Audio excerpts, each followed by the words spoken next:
Folks, I am super stoked to introduce to you today a brand new release from Steel Will, the Cutjack. They have two different versions. We have the more budget-friendly, lightweight version that we're going to be looking at today, and I am super stoked for many reasons that we're going to discuss in this video. Most of all, that for less than $50, we're getting D2 steel, lightweight, and has multiple features and functions to make it kind of be a jack of all trades folder. Regardless if you're looking for that military kind of like self-defense folder, if you're looking for more of like an outdoor hiking, backpacking, or just general EDC, whatever it may be, I think this knife has the potential for all of those different scenarios. So guys, let's go ahead, jump to it, and see what this Cutjack has to offer. Man, oh man, do I love the profile on this blade. It's stylish and classic at the same time and super functional. So instead of me talking about it, let me show you what this thing can do.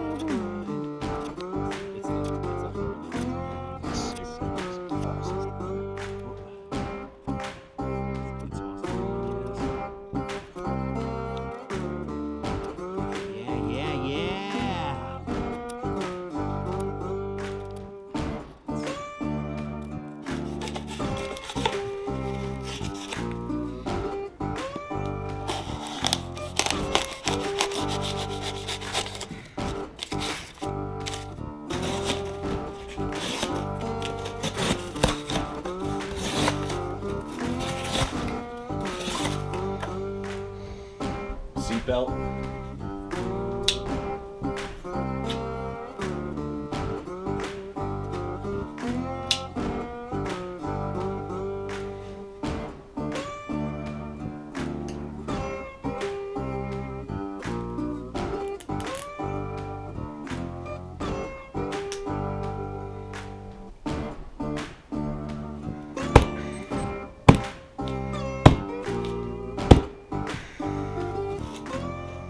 So there you have it, folks. Very pleased with the performance of the knife. Can go through anything and everything you would want it to, from the outdoors to the indoors to EDC, stabbing, prying, cutting, slashing, everything and anything. This thing is awesome. Love it. What we're looking at in dimensions is with this giant belly. Love the belly. We're looking at from the handle to the tip is, from my measurements, 3.4 inches overall length. We have this satin finish here. I would love to see some different coatings in the future. That would be awesome. On D2 steel. D2 steel, love that for pocket knives. Not quite as rust resistant as some stuff out there on the market, but particularly in these overseas produced knives, I'm seeing very high performance, great edge retention, pretty easy to work with, put an edge back on it, much better than the old like HCR or AUS 8s that we're used to in this price range. So there's a huge jump in edge retention capability with that D2 steel. The actual cutting edge is 3¼ inches. We have a very high saber grind, which is going to be super strong with that nice clip swedge, just the entire length of the spine, giving it nice and thick all the way down to the tip, but still having some precision there. And maximum thickness all the way back here is 0.11 on the thickness, and then obviously tapering all the way down. So ultra cool. To my knowledge, it's just plain edge right now. For those of you who are into serrations, which I am not, they may be offering that in the future, not sure, but I'm glad that they've got the plain edge rocking with the D2 steel. Fantastic if you're looking for high performance at a budget price. All right, so let's go ahead and look at the deployment and lockup. Obviously, we got that nice flipper right there. Got a little bit of jimping on there. Not super huge and not sharp or weird. It's very comfortable, very easy for me to engage with gloves, whatever it may be. And the centering here is dead center. I've been rocking this for quite a while now with no issues, no floating left or right. Flies right open with those bronze bushings. You know, a lot of knives in this price range may not come with bronze bushings. This has nice phosphorus bronze bushings in there that really help with the deployment of the blade. So it's nice and smooth there. And then we do have that standard liner lock with a good purchase right in there, about 50%, I would say, and very standard in that way. A little bit of play left and right. See that there? Let's see if I can move it for you. None up and down, super solid up and down. So what you would expect from most liner lock knives, just slight wiggle side to side. And then we do have that really nice tightener down there with that star driver, and then just a nice embossing right there on the other side with that pivot. So very nice deployment and average lockup on a liner lock that you would expect in this price range and in this size. We'll continue on with the pocket clip here and just the lanyard system. So they got a nice lanyard hole right there. And this is removable if you wanted to take this apart, clean it out. Maybe down the line they'll offer different backers right here, this polymer backer. We have a little bit of jimping, but it's just above the spine, very comfortable, nice and machined and rounded, no issues. Then we do have this kind of cut through, tip up, right or left, so totally ambidextrous with the flipper pocket clip, which I'm totally digging. Now, I would have liked to see it black. I always like as low profile and as deep right as possible on all my pocket clips, but we got 3 screws there. We got a little bit of a flare, but it doesn't catch on to anything. It's not going to scrape up anything. It's going to catch your pants, go right in, and you're going to be getting about 3/4 of an inch riding on the top there. So it's a decent ride and very average, very reminiscent of a lot of like Spyderco's in its ride. If you have like Tenacious, the Raven 2, if you have the Polestar, it's going to have very similar ride height and kind of style on the pocket clip. Very happy with that for the price point and giving the right or left handed option for those out there. Now the ergonomics and just the handle is really awesome, a huge part of why I love this knife so much. Now you can get a couple different color combinations. This is obviously kind of the OD green version. Now the lower end version, which is the D2 steel that we're looking at here, is going to have a GRN, glass reinforced nylon, so a polymer, you know, type of feel. It's a little bit denser than some other ones on the market that I've felt, like Spyderco and that type of thing, so that is nice. I like this traction that they're giving. It's not overly aggressive, but you're definitely going to get a lot of really good grip. It is a flow-through construction there. Nice little standoff pin right there that helps with the setup of the knife. And it does have this back spacer that is that GRN as well. So very nice in that capacity.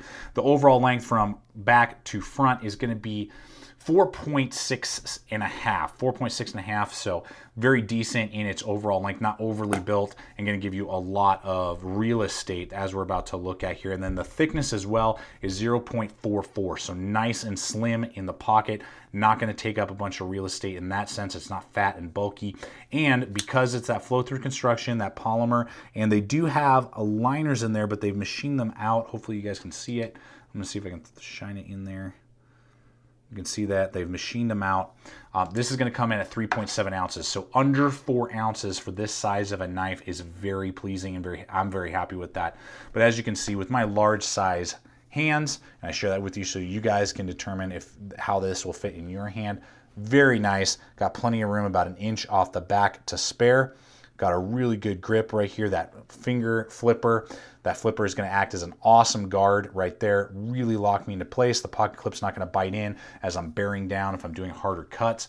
We do have this slight row of jimping back here that's not aggressive and it's not crazy high, so I like that. It's going to seat me right into place like that. I have great control over, you know, whatever I'm cutting, and then it's got a designated finger choil, so I can definitely choke up and get down to business. I love it for the outdoors in that capacity, so if you are looking for an outdoor hiking, backpacking, camping knife in a pocket knife setup, this thing is phenomenal, because not only can you back up and it's got that nice reach that we talked about and give you really good traction, but then you can choke up if you need to get finer cutting for your food or for whittling and carving and that type of a thing. So super pleased with the overall handle design, ergonomics, and they will have a few other colors as well coming out at launch when these are released. So as we touched on in the beginning, great value, great price point. MSRP coming in at $50, which means street value. You're probably looking at this version around the $40 price point, just depending on who, what, when, where, why. We will have links in the description below to this knife and the other knives that we show you today over to Amazon. That's always a great way to help support the channel, as well as other sites as soon as this launches and becomes available.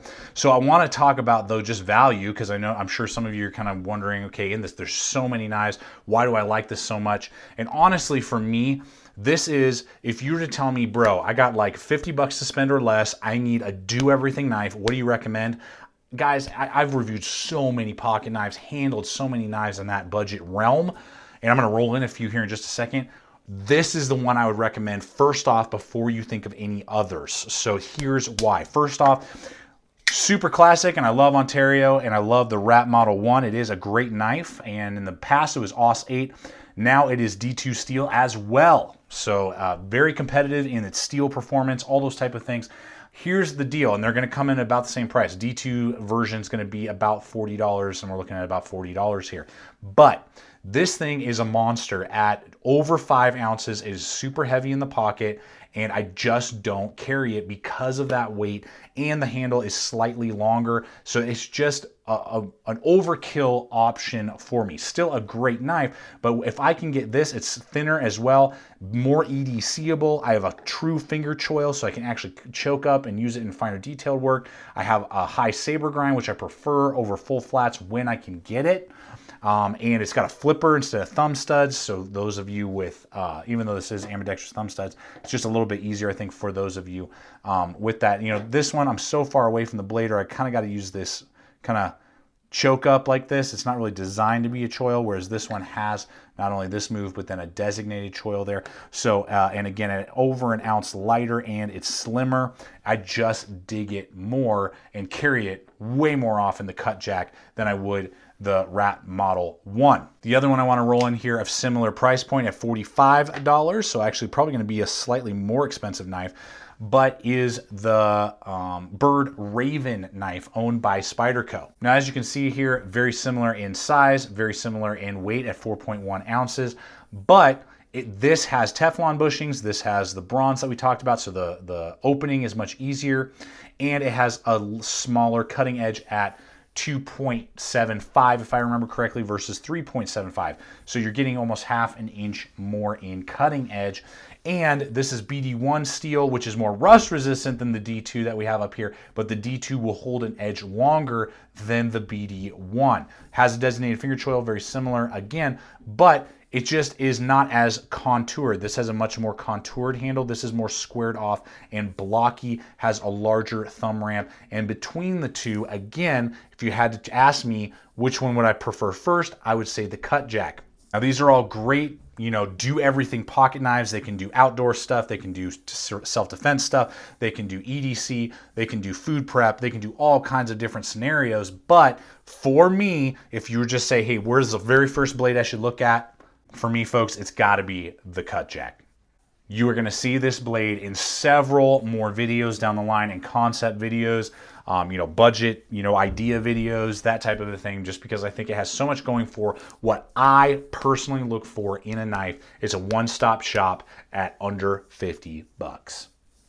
So folks, in conclusion, I got to tell you, I am in love with this knife. For the price point, to value, to performance, is really hard to find anything that can compete with not only the design, but also with the capability. So I cannot recommend this knife enough. If you've been thinking about it, if you like what you see here, this one, and they got the premium versions coming out soon. They got the compact versions coming out soon. So they are really going to be taking, I believe, the market by storm with this folder and many of the other pocket knives that they got coming out this year. So guys, I want to thank you so much for coming over here and checking out the channel. Please subscribe, comment, like, share this video. Check us out on all the relevant social media. You can just hit that subscribe button, and you can hit the little playlist thing popping up in the screen right now. You can see what else we got already loaded up, and we're loading up new videos every single week. So I want to thank you so much for that, coming over here, watching the videos. Check us out on all the relevant social media as well. And always remember, stay equipped, stay prepared. We'll see you out there.